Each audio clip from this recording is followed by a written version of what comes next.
రావాలని కాంక్షించడంలో హ్మ్. 100% మేము స్వాగతిస్తున్నాం. అది రావాలి. గూగుల్ కావాలి. కానీ మభ్య పెట్టకూడదని అంటున్నాం. ప్రభుత్వం అనే విషయంలో ఏంటంటే దయచేసి ఎప్పుడు కూడా మాకు కొన్ని సందేహాలున్నాయి. హ్మ్. గూగుల్ డేటా సెంటర్ రావడం వల్ల ఒకే ఒక సూటిగా నేను ప్రశ్నిస్తాను. ఎన్ని ఉద్యోగాలు, అవకాశాలు కలుగుతున్నాయి? హ్మ్. ఎంతమందికి ఉపాధి అవకాశాలు దొరుకుతున్నాయి? హ్మ్.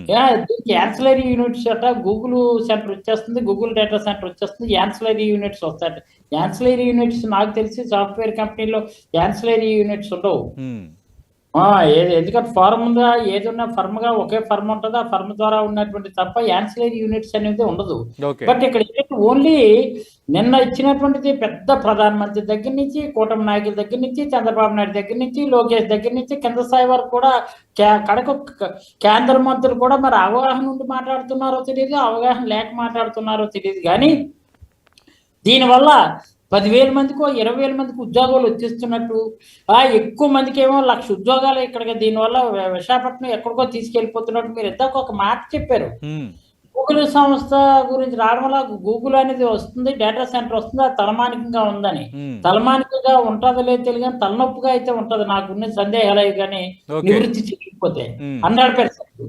ఎందుకు చెప్తున్నానంటే నేను సూటిగా ప్రశ్నిస్తున్నాను.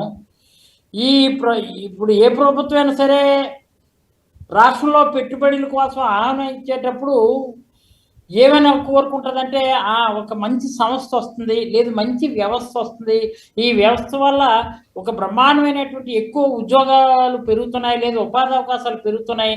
అంతేకాకుండా అట్ ది సేమ్ టైం రాష్ట్రానికి రెవెన్యూ కూడా జనరేట్ అవుతుంది కాబట్టి చాలా మంచి శుభపరిణామం అనేది జనరల్గా పెట్టుబడిదారులని, ఆ సంస్థల్ని, ఆ వ్యవస్థల్ని మనం ఆహ్వానిస్తాం.